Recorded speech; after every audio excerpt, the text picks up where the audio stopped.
work for the municipality of Oslo in the Department of Finance, but I'm not working with finance, I'm working more with strategic planning for the city.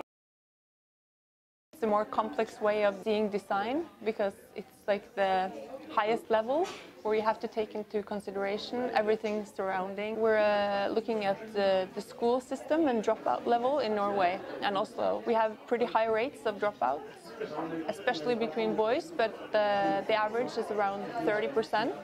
And it has been stable for almost 20 years. If you only look at the student who drops out, you will miss a lot of the important elements. So you have to study it in a context, and you can see that it's not only the student, maybe with family background issues, it's also the school, but it's also the government, it's the law, how the school is run, it's the culture, media culture, it's your friends. So if you want to get the whole picture of what is happening, it's a big system and many systems inside the system.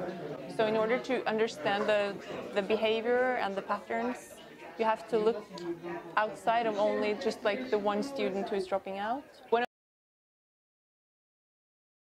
One of the goals of the course, I think, is to work with people from different backgrounds, different cultures, different age. We have students from China, we have students from Algeria, we have French students. And it's very interesting because we have a very different background, very different ways of thinking, understanding things, and also the age difference is interesting. I think we have such different ways of perceiving things, and also school system is probably very different in China than Norway. I think as a designer you have to bring in other disciplines as well, because to me the designer is more the facilitator who will help the stakeholders or the people to get their knowledge on the table, and you can sort it and take decisions based on that.